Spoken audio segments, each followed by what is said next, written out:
país por onde vamos viajar, as casas mais simples convivem com palácios monumentais. Nas grandes e pequenas cidades, a pobreza é a característica mais visível. Mas poucos povos no mundo podem ostentar tamanha riqueza e diversidade cultural quanto o indiano. A terra dos marajás, dos elefantes deuses, dos animais sagrados, está no nosso último especial de aniversário. E quanta vida selvagem! Nossos repórteres conseguem ficar a poucos metros do temido tigre de Bengala, o verdadeiro rei das florestas asiáticas. Vamos visitar templos, cidades coloridas, atravessar desertos, conhecer uma arquitetura impressionante e descobrir quem é o mais rápido cortador de cebolas de toda a Índia. O Globo Repórter desta noite é uma coprodução com a EPTV, afiliada da Rede Globo, no interior de São Paulo e sul de Minas.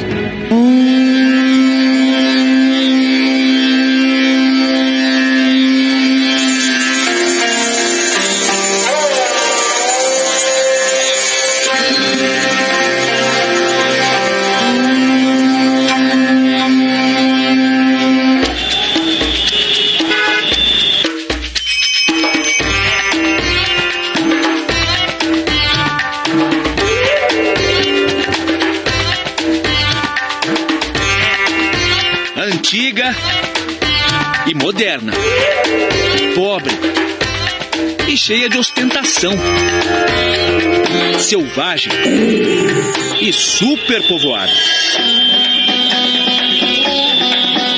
O fascínio da Índia está nos opostos.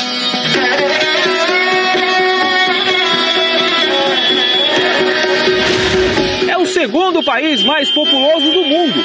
1 bilhão e 300 milhões de pessoas, quase 7 vezes mais que no Brasil. E toda essa gente vive numa área equivalente à região norte do nosso país. Por isso, algumas cidades têm esse caos urbano diário. Mas a Índia é um caminho de contrastes. 10% do território são formados por desertos, recantos de silêncio, onde o homem tem espaço para contemplação. E por que não? Um passeio de camelo.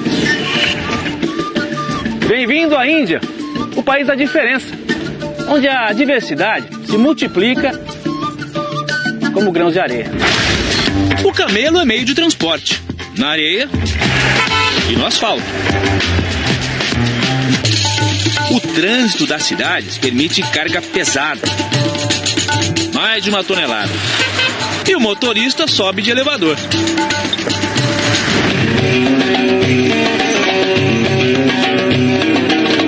No estado do Rajastão, as surpresas estão na pista. O motorista tem que dar seus pulos.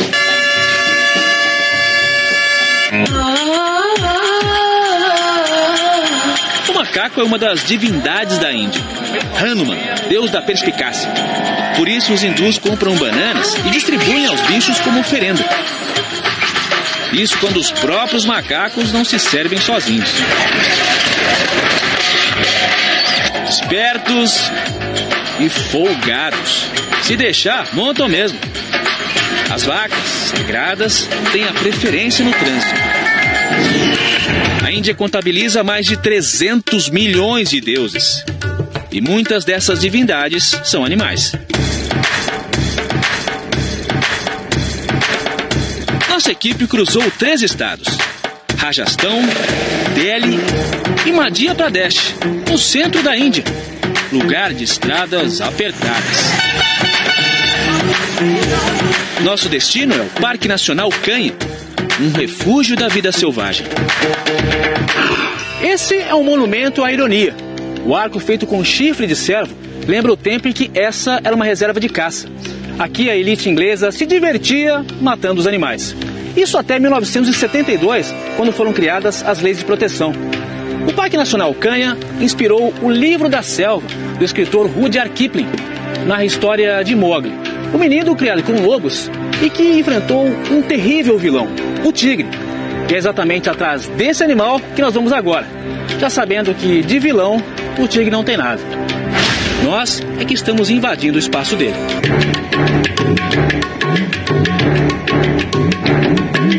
Nessa diversidade de ambientes vivem cerca de 100 tigres. E os guias seguem o rastro da fera.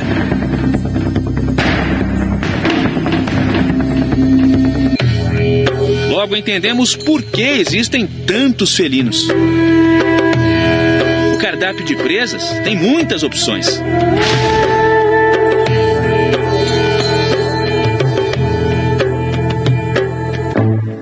Só o chital, o cervo indiano, tem 35 mil exemplares. Os machos, com as galhadas, mantêm haréns com até 15 esposas. Para chamar a atenção da fêmea, o macho faz uma coroa com o mato, como se fosse o rei do pedaço. Os chitais vivem em parceria com os langures. Estão aos montes pelo chão, cheios de pose. Figuras simpáticas e serelepes. Lá do alto, avisam os amigos sobre o perigo. Com a sentinela atenta, o chacal não teve sucesso na caçada, mas já tinha se garantido no dia anterior. Essa turma animada é a do sambar, o maior cervo indiano com 2 metros de altura. Entre os antílopes, o black buck se destaca pelo tamanho dos chifres, tem mais de 1 metro. Nas áreas alagadas está o barazinga, bicho que se alimenta de plantas aquáticas. Existia aos milhares, mas quase foi extinto. E por aqui também tem bicho grande, peso pesado. Os elefantes, usados como meio de transporte pelos guardas florestais. São guiados com os pés. É o único animal com porte suficiente para intimidar os tigres. De acordo com as regras do parque, durante o safari a gente não pode descer do carro nem para fazer xixi.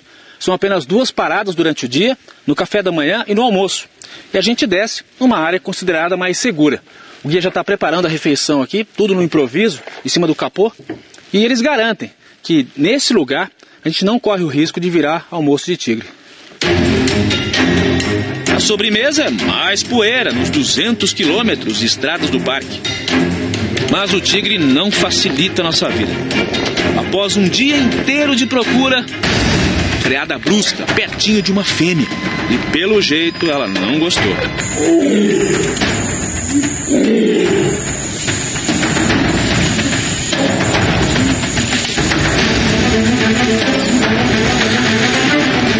Nosso guia está afastando o carro, porque o bicho está muito próximo e começa a ficar perigoso.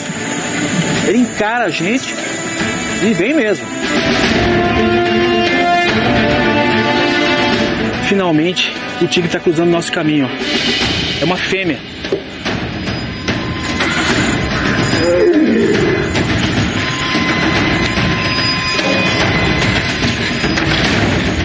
Agora ele entrou ali pela mata, a gente está aguardando para ver se ele volta. Ele ficou menos de 2, 3 metros da gente. O coração bate acelerado, a gente fica a 1000 por hora aqui. Ficamos de olho, mas nada do tigre voltar. Foi só o começo. São 4 dias madrugando nos safaris.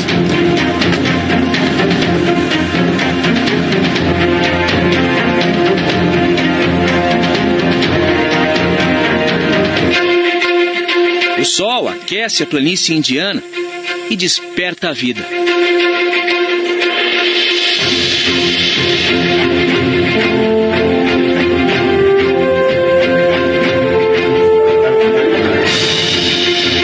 Com novidades na terra e no alto.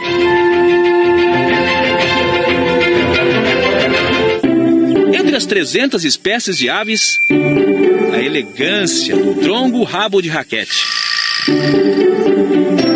E as cores do Kingfisher, uma das aves mais populares da Índia. Seguimos pelas trilhas da floresta. E a movimentação dos bichos dá o alerta. Os guias se agitam. Dessa vez, um macho surge diante de nossas lentes. Tem mais de 1 metro de altura e impõe respeito. Agora podemos ver os detalhes das patas que caminham para dentro. E por onde ele anda, demarca o território.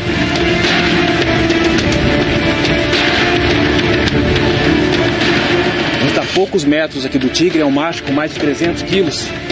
Olha que animal espetacular. Não é à toa que ele é o rei da floresta indiana. O tigre pode saltar a uma distância de 6 metros com facilidade. Mas os guias dizem que os ataques são raros. E a força da mordida chega a 200 quilos. Sabe se camuflar como ninguém. E usa muito bem os caninos, que chegam a 7 centímetros de tamanho. As garras afiadas são fundamentais nas caçadas. Um adulto macho chega a comer 40 quilos de carne num só dia. Mas a emoção vira medo quando o tigre muda a expressão. Parou, tá encarando a gente aqui. Momento de tensão. Não é brincadeira, não. Por sorte, o olhar atravessado tem outro endereço. Macho e fêmea cruzam o mesmo caminho e se aproximam aos poucos.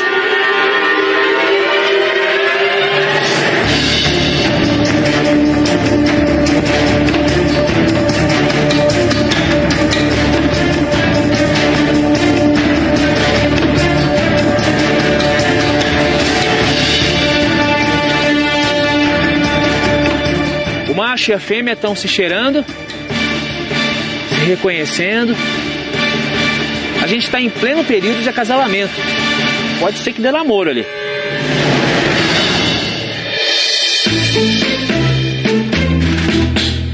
O galã investe, mas a dama se deita de lado. Tipo, hoje não, tô com dor de cabeça. O tigrão tenta mais uma vez e leva outro fora. Não deu namoro. Mas se ela tivesse no período fértil, seriam 60 vezes por dia, durante uma semana. A fêmea não quis acasalar porque tem filhotes ainda muito jovens. Só 10 ou 12 meses depois de ter os filhotes, ela está preparada para acasalar outra vez. Se ela ficar muito tempo namorando com o macho, os filhotes vão morrer sem comida.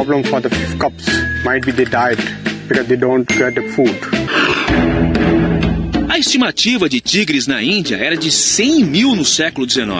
Caiu para 40 mil na década de 70. Hoje são 2.200, de acordo com o projeto Tigre do governo indiano. Foi fundado por Kailash Sankala, funcionário público de meio ambiente que tinha um tigre de estimação em casa.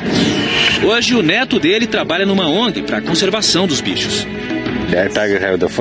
A primeira lição que a mãe tigre dá ao seu filhote é que os humanos são os predadores, diz ele.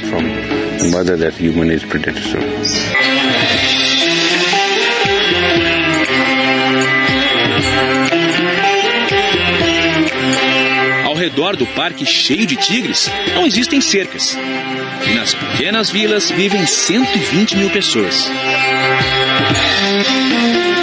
Alguns moradores fazem construções suspensas. Esse reclama que os tigres atacam o gado e o governo nem sempre dá a compensação.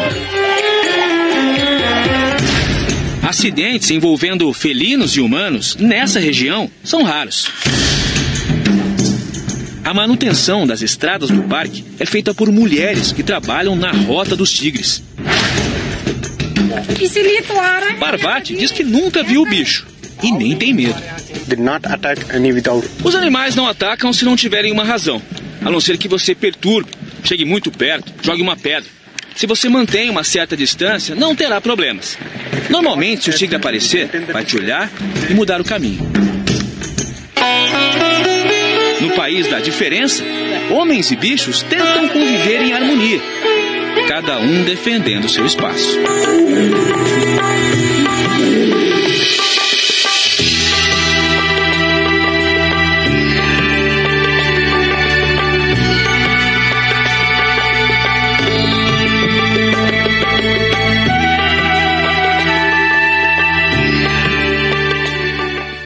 Uma cidade dourada, outra azul e a terceira rosa.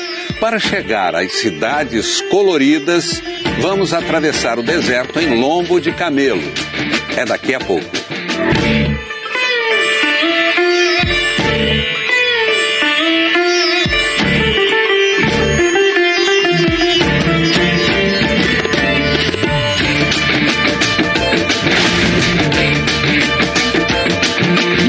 Da Índia, um horizonte redesenhado ao sabor dos ventos. O deserto de Thar. Quase 500 quilômetros de areia e silêncio.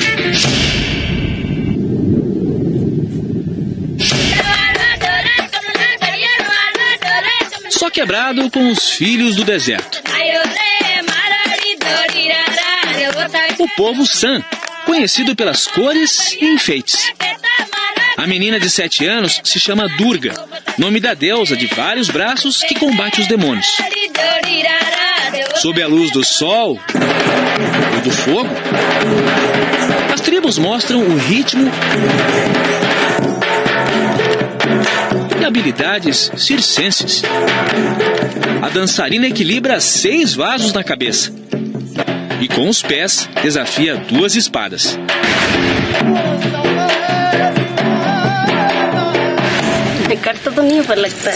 Lila diz que não se machuca porque já está acostumada.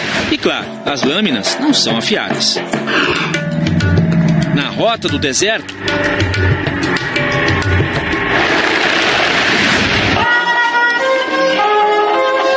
um oásis com tons de areia. Jaisalmer, a cidade dourada.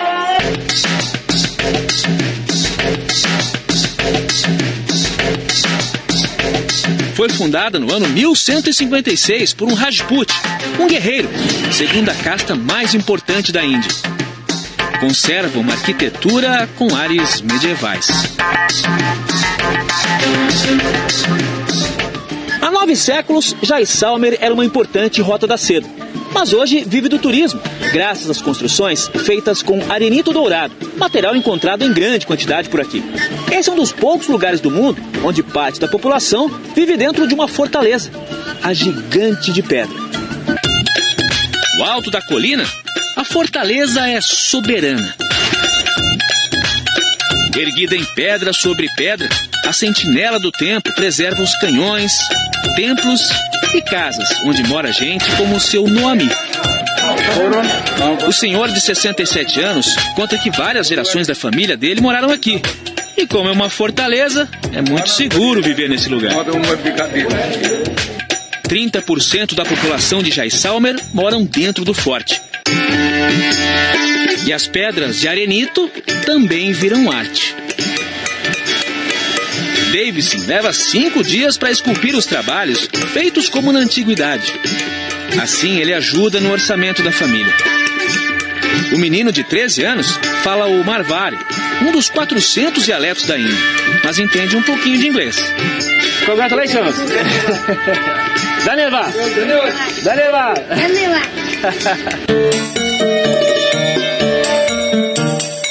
A arte nas construções também impressiona.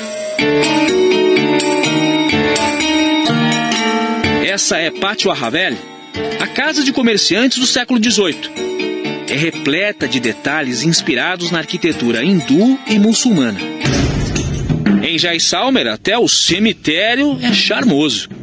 O lugar onde os comerciantes eram cremados tem mausoléus de areia dourada. A 300 quilômetros dali, o cenário muda de cor.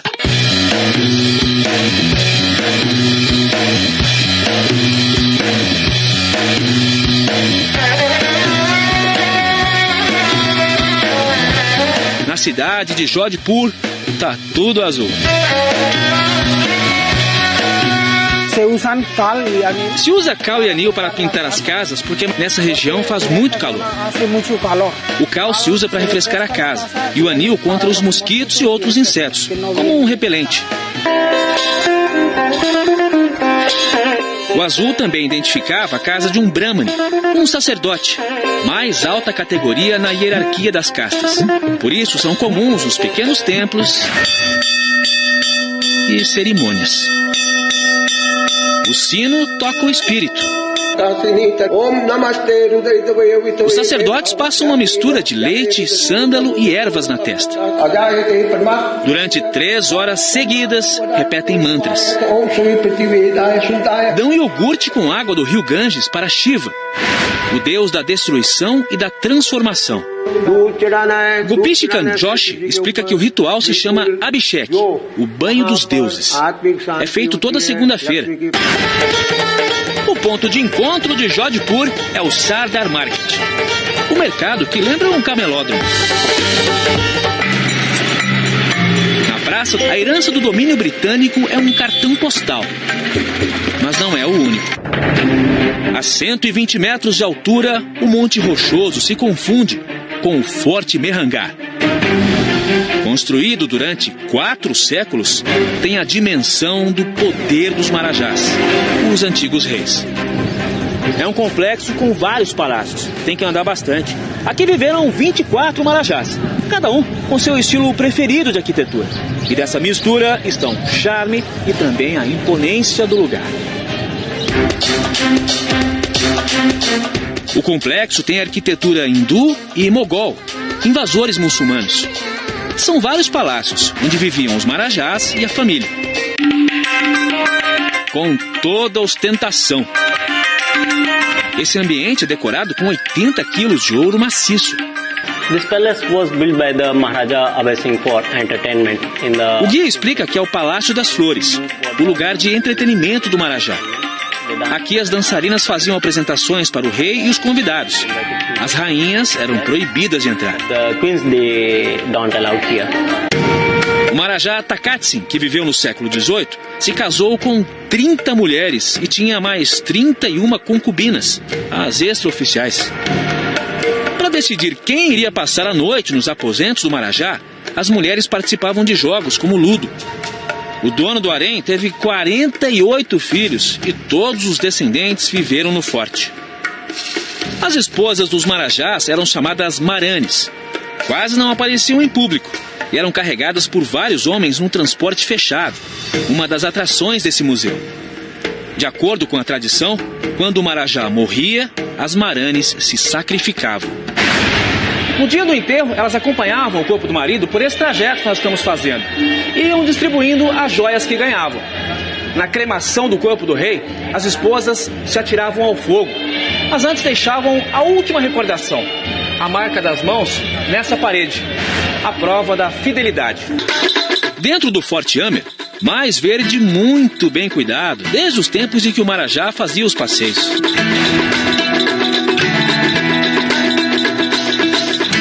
Relíquias arquitetônicas do século XVIII, época em que a Índia tinha 600 reis.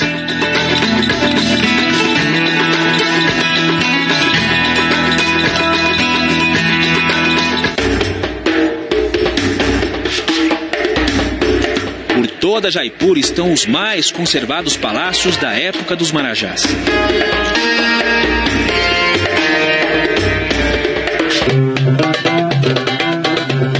Como cada cidade tem uma cor, aqui a tradição é esse marrom desbotado, que eles chamam de rosa.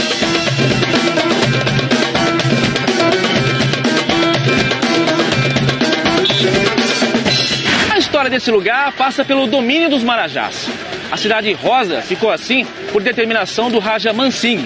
Em 1876, ele recebeu a visita do príncipe de Gales e pintou todos os prédios da mesma cor para causar uma boa impressão. A esposa favorita do Marajá adorou o resultado e convenceu o marido a criar uma lei onde ninguém mais poderia mudar a cor dos prédios. Mais de 140 anos depois, a Cidade Rosa continua impressionando os visitantes. O Palácio dos Ventos é a construção mais icônica de Jaipur. Nas janelas cheias de furinhos, as mulheres dos marajás acompanhavam o movimento das ruas, sem serem vistas.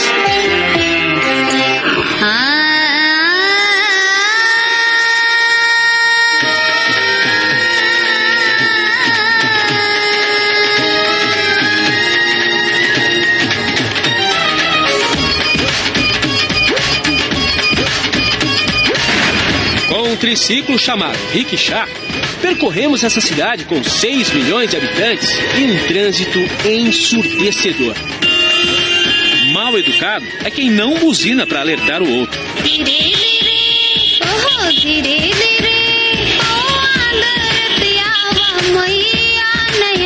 Abdul Sharik, que já morou no Brasil, diz que o barulho não incomoda.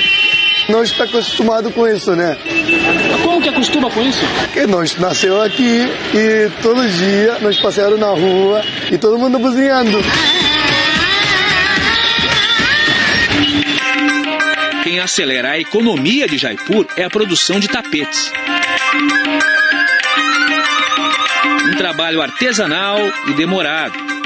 Cada peça leva até 4 meses para ficar pronta, mesmo com a rapidez na tecelagem. Os desenhos são marca registrada de cada família e atravessam gerações. Anshul faz parte da quinta. Mostra a coleção de tapetes feitos com seda, lã e pelo de camelo. As gravuras com flores são inspiração do hinduísmo. O preço dos tapetes começa com $200, mas vai muito além. $20,000? Yes. $20 mil um tapete? Yes. Ele está dizendo que tem tapete aqui de $20 mil. Anshul nos mostra a raridade.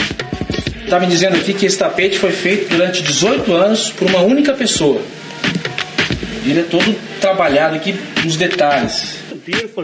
Os desenhos representam as flores do deserto. E os detalhes também podem ser vistos no verso do tapete. A grande quantidade de nós é a prova de qualidade. É uma obra de arte para ficar exposta na parede, como um quadro, e não no chão, diz o gerente. Nem os excêntricos marajás pisariam num tapete tão caro.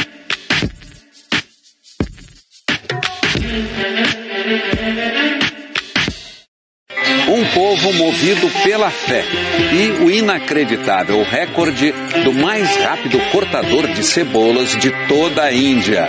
É daqui a pouco.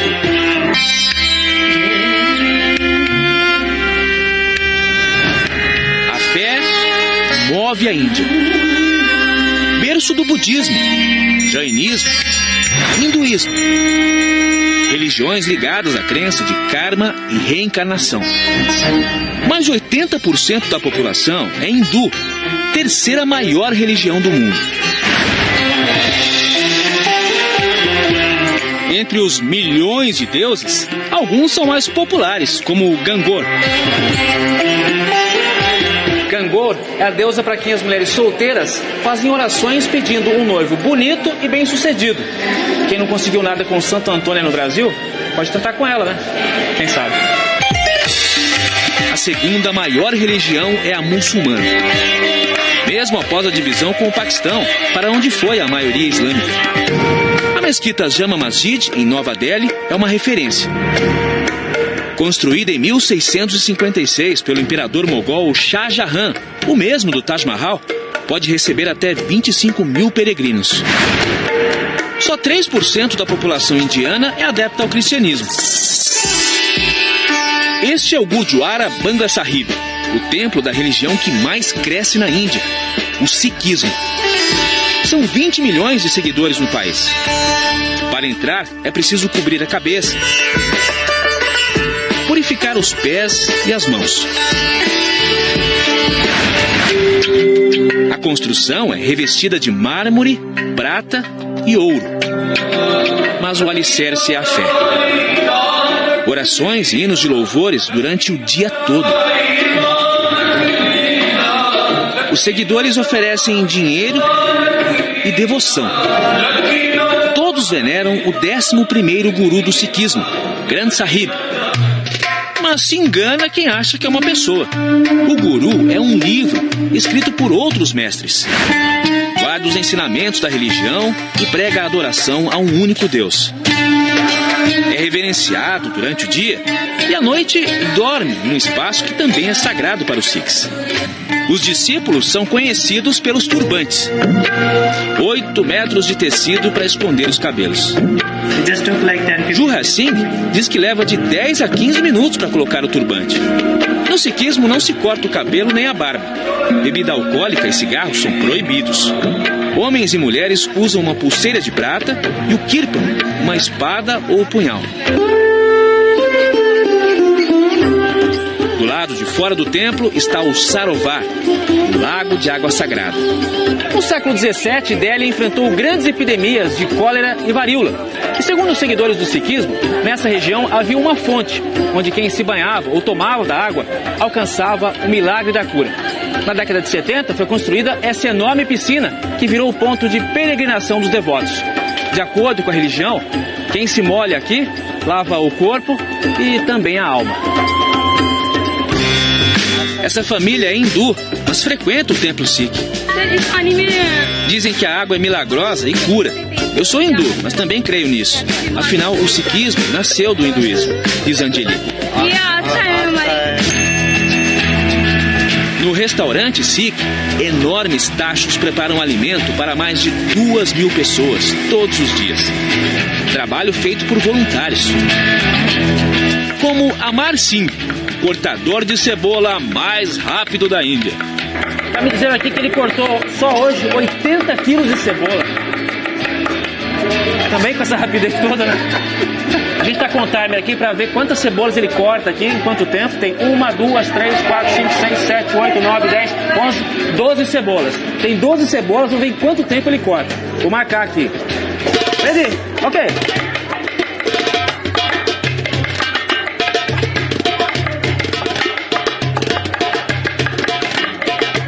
Ele é muito rápido, é impressionante. 12, opa! Olha o tempo aqui, ó. Cortou 12 cebolas em 53 segundos.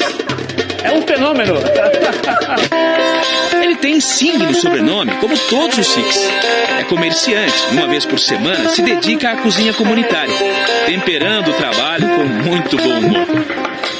Ele dá risada porque é incrível, ele não chora pra cortar a cebola. Eu tô aqui em prantos ali. Voluntários e frequentadores do templo fazem a massa do chapati, o pão indiano à base de farinha e água. A cada meia hora, uma multidão invade o refeitório. E ninguém fica de prato vazio. Brahmanes, da casta mais alta, ou Dalits, da mais baixa, são iguais na partilha do alimento. Esse é um lugar onde ninguém passa fome. Gente de todas as raças e religiões tem direito a um prato de comida. Para os Sikhs, servir ao homem é servir a Deus.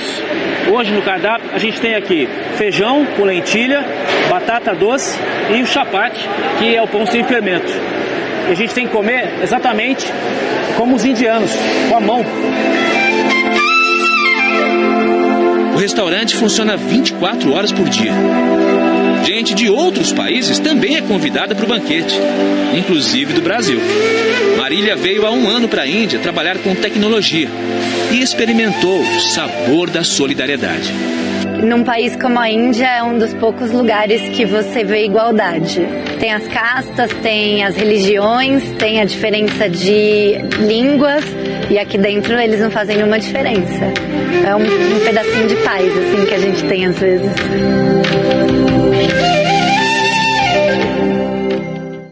Vamos entrar na casa de uma família indiana e o sufoco do nosso repórter com o convite do encantador de serpentes. É no próximo bloco.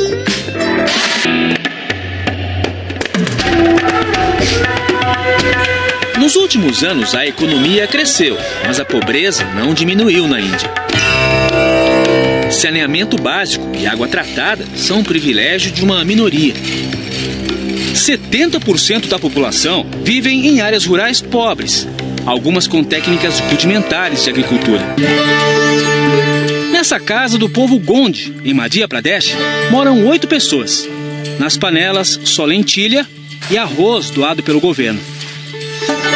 das filhas do casal, Pagou-Onti, de 18 anos, faz os pratos com folhas. A casa não tem móveis, nem banheiro.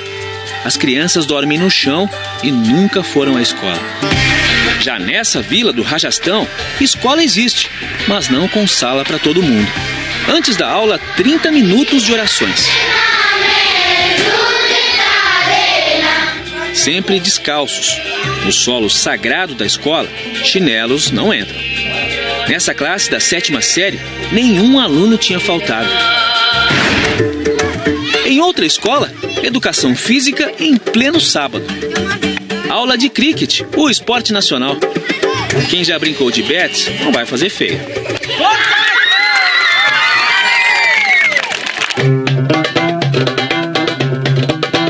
Em Nova Delhi, a pobreza e o atraso produzem imagens surreais. A gente está acostumado a ver gato de energia no Brasil, mas nada se compara a isso.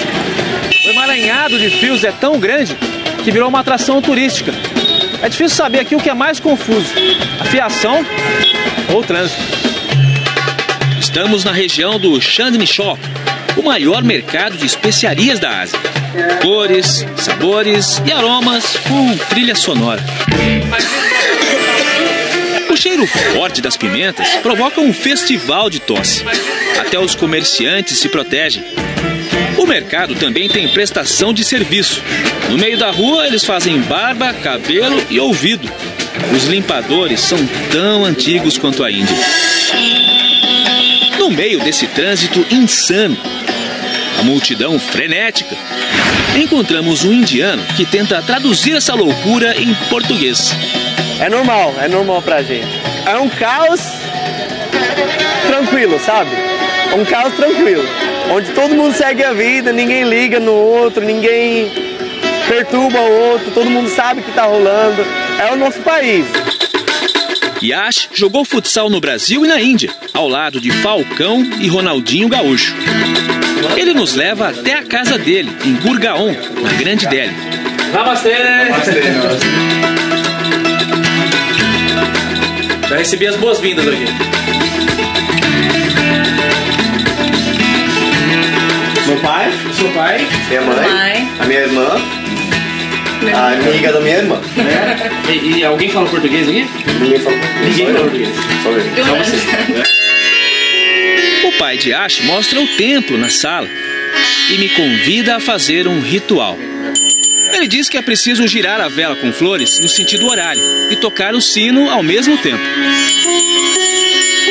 A oferta é para deuses como Balaji e Lakshmi, a divindade que ajuda a atrair dinheiro. E quem não precisa?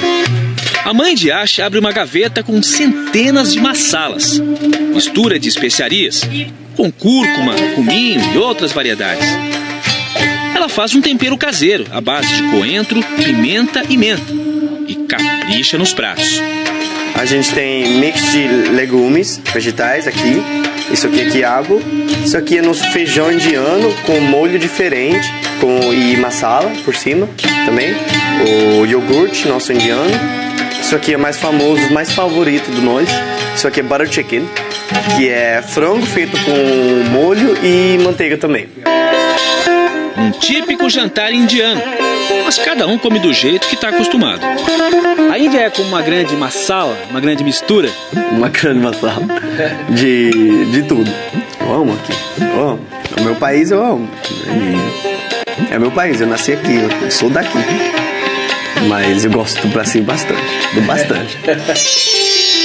Experimentar o sabor da diferença. A lição dos indianos para o mundo todo. O que é que você acha que mais aprendeu aqui? Que a maneira que as pessoas pensam são diferentes e que aquilo não é melhor ou pior. É só diferente.